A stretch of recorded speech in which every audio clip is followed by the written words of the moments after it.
enfin le retour de Boruto et ça fait juste super plaisir. Tout a changé, mais tout est aussi pareil. Et au-delà de la hype de tout le monde qui s'excite pour les changements de Chara Design, bah le chapitre, en quelque sorte, en réalité, il semble assez moyen. C'est pas un retour exceptionnel pour moi et je vous en parle.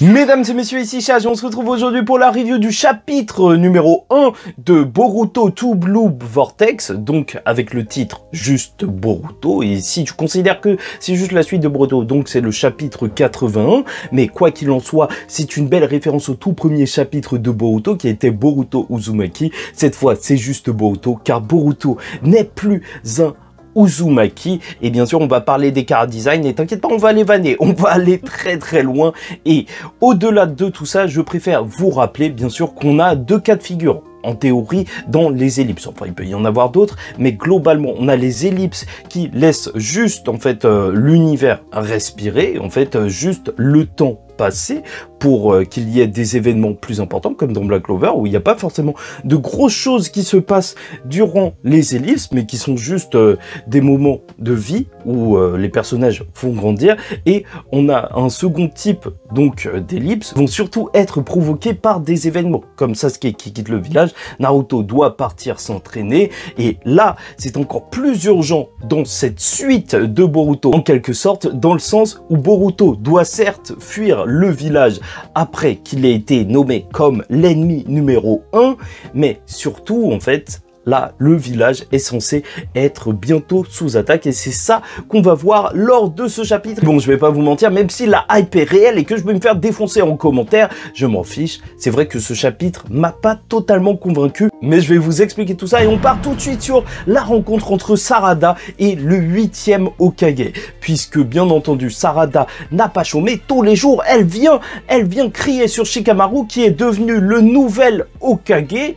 Voilà, ce qui semble assez logique. Conseiller du précédent Hokage, il est en place depuis longtemps. C'est vrai qu'il faut se dire que les deux gamins qui faisaient n'importe quoi à l'académie, Naruto qui était nul et Shikamaru qui ne faisait que dormir, car c'est un génie, on va dire ça comme ça. Donc voilà, sont devenus Hokage, comme quoi en fait les études ne font pas tout, mais on va y revenir. Quoi qu'il en soit, dans un certain sens, c'est un petit peu terrible de voir ça, parce que la puissance du village caché de Konoha a baissé drastiquement sans Naruto. Bien entendu, en tant que Hokage, même juste avec son mode Sennin, il pouvait quand même carry le village. Ça me fait penser aux images, tu sais, où il y a écrit 100% de la puissance du village. Tu vois tous les personnages et 99% de la puissance du village et tu vois juste Naruto. Bah ouais, c'est ce qui est en train d'arriver. Mais le pire, c'est pour Konohamaru. Franchement, entre nous, il n'a absolument aucun charisme. Qu'est-ce qui lui arrive à chaque ellipse? À chaque fois qu'il grandit, il perd de plus en plus de charisme. À la prochaine ellipse, ce sera une plante verte à ce niveau-là.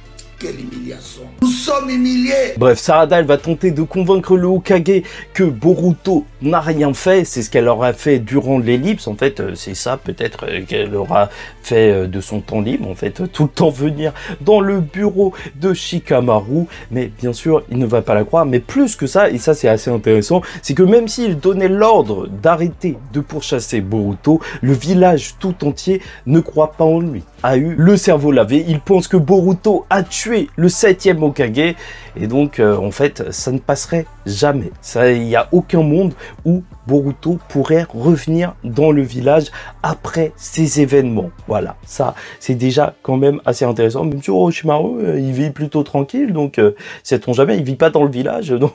Et on va avoir une altercation entre les deux parce que bien sûr en fait elle reste un genin. Apparemment elle s'est pas forcément concentrée sur son devoir de ninja, ou en tout cas sur le fait de monter les échelons, et ça Shikamaru il trouve ça important, d'autant plus que en plus elle est la fille de Sasuke. Voilà, malheureusement c'est ce qui traîne autour. Sasuke il a traîné avec, il a été l'élève d'Orochimaru qui a tué un Hokage, et en plus il a pris pour élève Boruto qui a tué un Hokage. Oui, ses fréquentations sont juste complètement pourries, sauf que elle prend pour exemple bien sûr notre très cher Naruto, et c'est pour ça qu'elle veut ramener son ami au village comme Sasuke, ce qui nous fait un assez beau parallèle. Et plus que ça, si tu y réfléchis, en fait, au tout début de Naruto Shippuden, ça a été introduit par bien sûr Konohamaru, qui affirmait sa volonté de devenir un futur Hokage. Et là, en vrai, après l'ellipse, on les retrouve encore une fois dans le bureau du Hokage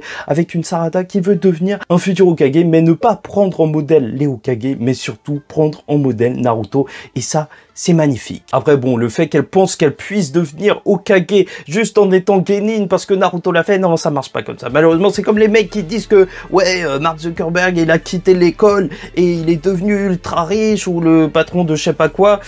Mais eux, ils ont quitté Harvard. Si tu quittes le collège Charles Peggy, je sais pas si ça va faire la même. Bref, dans tous les cas, c'est normal que Konohamaru ait été énervé durant cette conversation parce qu'il faut adresser un minimum de respect au Hokage. Et voilà, on y vient, le chara design, mais un pantalon, Sarada. Voilà, tout simplement. Bref, n'hésitez pas à liker ou disliker la vidéo, commentez, donnez votre avis en commentaire parce que chaque mois, ça y est, on reprend les reviews Boruto. On était là depuis longtemps et on continue même au-delà de la hype parce que ceux qui viennent pendant la hype sûrement disparaîtront après la hype, mais nous, on sera toujours là, donc n'hésitez pas à vous abonner. Et on va alors retrouver Sarada avec les copines, et c'est là, pour moi, que le chapitre devient moins intéressant, et peut-être, surtout, moins bon en termes d'histoire, et même de rythme, puisque on va retrouver Sumire, qui, on dirait, elle est en train de sortir d'un drama coréen, elle est amoureuse de Yeon Jun-ho, le BG mystérieux du lycée, tu sais, du gang du kimchi, oui, peut-être bien, ou pas du tout, mais en tout cas, voilà, elle me fait penser à ça. Et c'est la nature même de deuxième partie de Boruto, qui fait que ce chapitre est un peu particulier dans le sens où, en fait, là, on tombe plus sur un résumé des événements qu'autre chose lorsque Sumire et Sarada vont donc se rendre aux côtés de Eida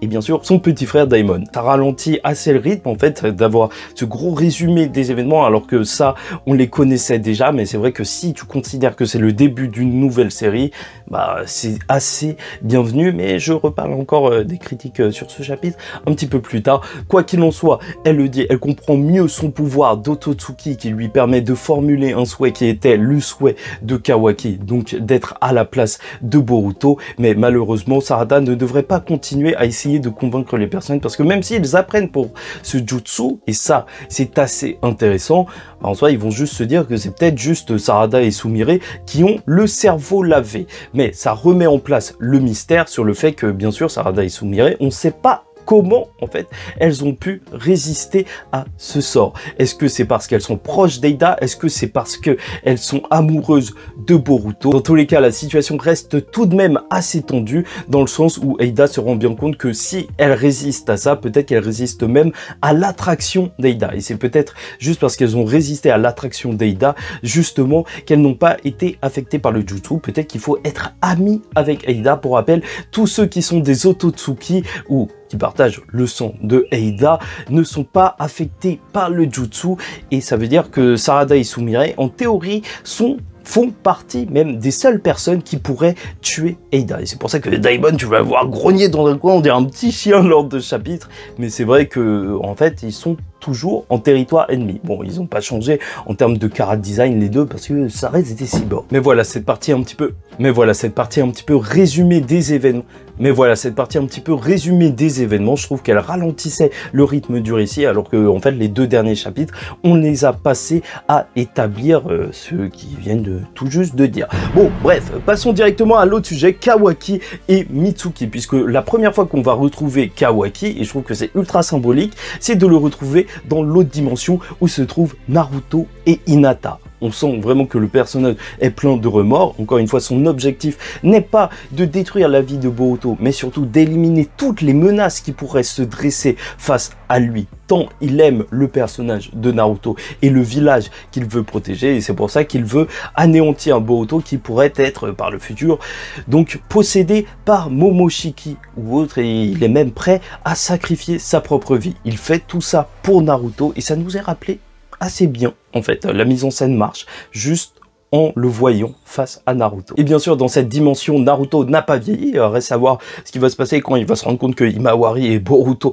ont extrêmement grandi. Mais plus que ça, ça fait plaisir de voir qu'il a même développé un nouveau jutsu, une nouvelle technique, puisqu'il arrive à dormir debout. C'est quand même quelque chose de complètement fou. Tu vois. Ils n'ont pas été posés sur un lit. On est obligé de parler du design de Kawaki. Oui, je sais pas ce qui est arrivé au styliste de Konoha, mais toutes les vestes ont des cols juste énormes. S'il le monte jusqu'en haut, je sais même pas s'il peut voir ce qui se passe derrière lui, devant lui même.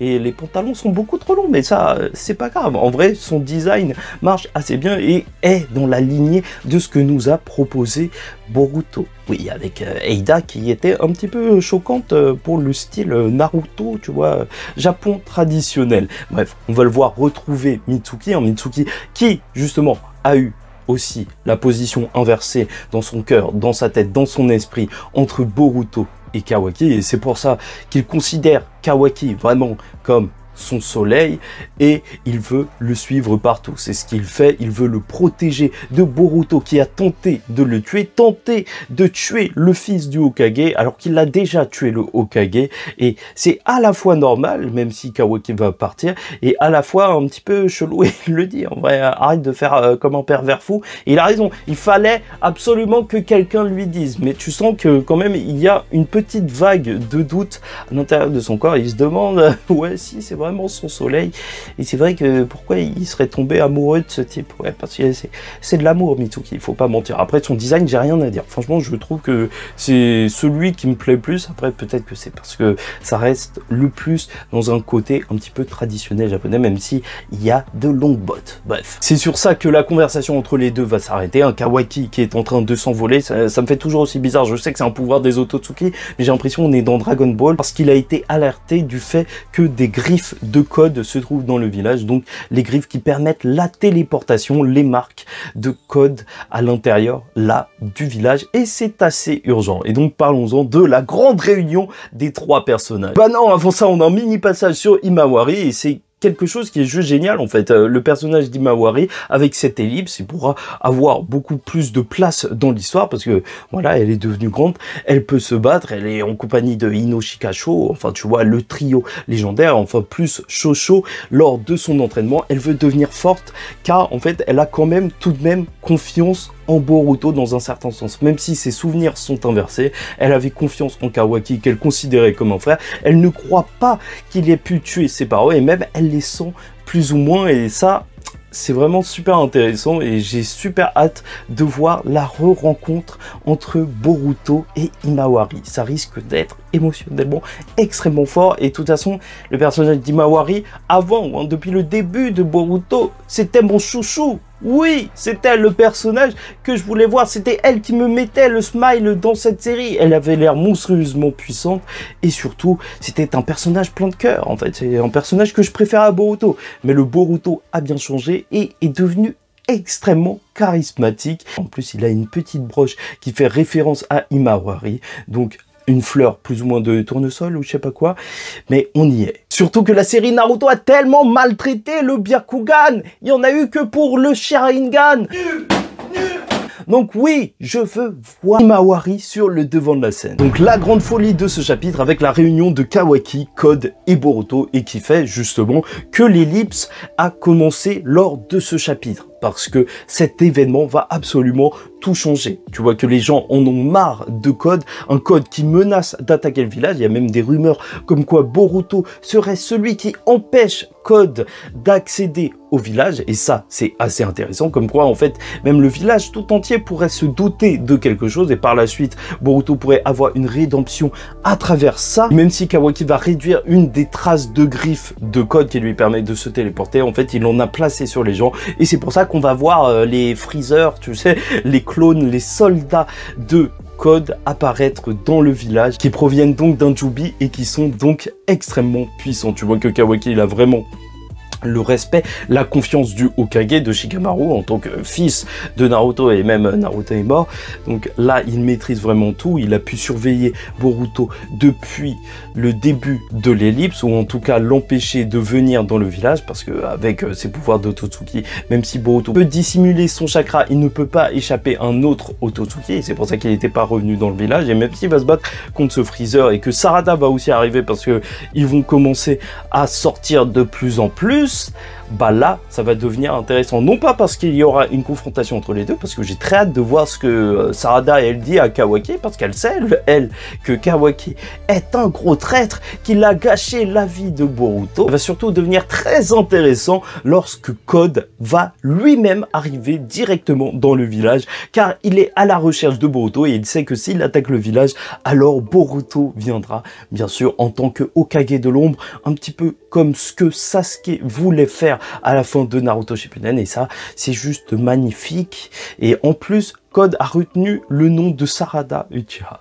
Donc, au final, peut-être que l'œil mystérieux qui a disparu sur Code, peut-être que ce serait Sasuke qui lui aura enlevé. Et c'est pour ça que il aurait retenu le nom de Sarada, ou même que ce serait Sarada. J'en sais absolument rien. Il y a eu une rencontre entre Boruto et Code il y a 2 ans. Je vous rappelle que l'ellipse, c'était 3 ans, donc ça veut dire 1 an après l'ellipse, ils se sont rencontrés. Et franchement, j'ai très hâte de savoir ce qu'il s'est passé à ce moment-là, surtout que pour l'instant, on n'a pas de nouvelles de Sasuke lors de ce chapitre, et Boruto qui va arriver aborde justement aucun sourire, donc peut-être qu'il est arrivé quelque chose à Sasuke. Peut-être que Sasuke a protégé Boruto de Code et enlevé l'œil d'un Otsutsuki, entre guillemets, ce qui ferait quelque chose comme un mini parallèle, hein, vu que Sasuke a perdu son œil comme ça.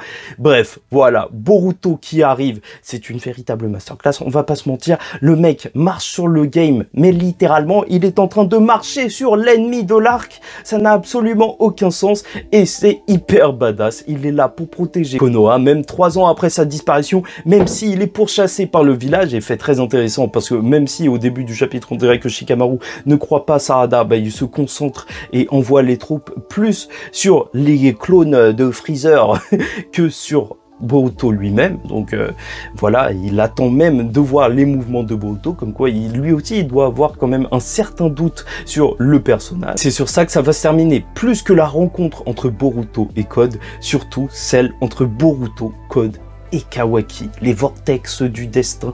Peut-être le design de Boruto marche extrêmement bien, il est ultra badass. En même temps, ça se voit qu'il a traîné avec Sasuke qui a plus changé de sape que Naruto, ou pas en fait. Naruto il sortait tout le temps des nouvelles capes de je sais pas où, mais là il va se battre en chemise. Après, c'est la nouvelle génération, il pense qu'à la sape avant de pouvoir avoir des vêtements appropriés pour le combat. Je te rappelle que c'est dans la lignée des talons aiguilles des personnages de Boruto. Là, toutes les filles, elles se battent en talons aiguilles, donc voilà, se battre en chemise. Apparemment, c'est normal dans ce monde ninja. Heureusement que Naruto n'est pas là pour voir ça. Mais quoi qu'il en soit, cette dernière image donne des frissons. On voit un Boruto qui est revenu pour protéger Sarada, mais plus que ça, avec un visage déterminé, mais surtout un visage froid. Il ressemble beaucoup plus à Naruto à l'époque, mais sans le sourire chaleureux, le côté chaleureux de Naruto. Il a le côté froid de Sasuke. Et juste très hâte de voir les prochains événements. Mais parlons-en de ce que j'ai pas trop apprécié lors de ce chapitre, parce que j'ai réfléchi et je comprends en fait qu'il y ait beaucoup de personnes qui n'aient pas apprécié, au-delà de like, parce qu'il y a plein de gens qui disent que c'est incroyable, mais juste pour le retour de Boruto. Mais en tant que chapitre, alors il y a un truc qui cloche. C'est pour ça qu'on entend déjà dire que c'est une mauvaise ellipse, parce que bien sûr il y a eu la hype qui a été monumentale pour ce chapitre, même retrouver juste les personnages, ça fait extrêmement plaisir, mais en soi, au-delà de l'aspect résumé du chapitre que je trouve pas forcément nécessaire, mais voilà, si c'est une nouvelle série, alors ça le mérite d'être là et tu peux vraiment commencer par cette partie de Boruto. Bah, ce qui est problématique pour moi, c'est que en fait, j'ai pas l'impression qu'il y ait eu une réelle évolution. Pour l'instant, c'est vrai qu'on voit pas une évolution en termes de puissance, mais de toute façon, les Otsutsuki, ils étaient tellement forts comparés aux autres personnages que je sais pas si on verra une réelle évolution de puissance, mais surtout, en fait, les intrigues continuent pile où on les a laissés et ça donne un sentiment de continuité, mais juste direct en fait. Directement, on repart sur la suite. Et c'est donc une critique qu'on pourrait faire à ce chapitre, c'est que on aurait pu avoir cette histoire même une semaine après. Pour l'instant, on ne voit pas la nécessité d'avoir eu une ellipse. Mais je suis sûr que dans les prochains chapitres, ça va être réglé. On va nous reparler de ce qui s'est passé il y a 2 ans avec Code, à l'incident qu'il y a eu et peut-être de la mort de Sasuke, on verra bien. J'ai beaucoup réfléchi et je pense qu'on est toujours face au même problème, bien évidemment, c'est que le casting de Boruto est quand même assez restreint et c'est pour ça qu'on repart directement sur cette intrigue, alors que dans Naruto, après l'ellipse, bah, on n'allait pas directement chercher Sasuke, il y avait l'Akatsuki et des enjeux qui avaient l'air même plus gros qu'à l'époque, parce que c'était une organisation qui attaquait d'autres pays. Là, ça donne vraiment l'impression qu'on continue juste l'affaire, mais voilà. Je pense que c'est là où on peut avoir un petit problème. Et j'espère que le personnage de Code sera plus charismatique, parce que je pense que c'est pour ça aussi que j'ai du mal, parce que Code, c'est pas Itachi, c'est pas Madara, c'est pas Obito, c'est pas des personnages hyper iconiques. Malheureusement, c'est juste un mec qui vénère les Otsutsuki. Donc déjà, le mec, le principal ennemi, qui est en train de vénérer d'autres gens, bah c'est pas ouf, hein, c'est vraiment pas ouf. Il se fait marcher dessus lors de ce chapitre. Donc ouais, au final, la hype face à cet ennemi est pas trop présente en fait. Je suis hypé de retrouver Boruto, mais de retrouver cette intrigue, pas vraiment. Quoi qu'il en soit, Boruto est devenu plus charismatique que jamais. La série n'a jamais aussi bien porté son nom et j'apprécie de plus en plus le personnage. Déjà avec son côté déterminé avant l'ellipse et maintenant avec ce regard froid. Globalement, vous comme moi, on a juste envie de voir la suite. そうだ。忍びの時代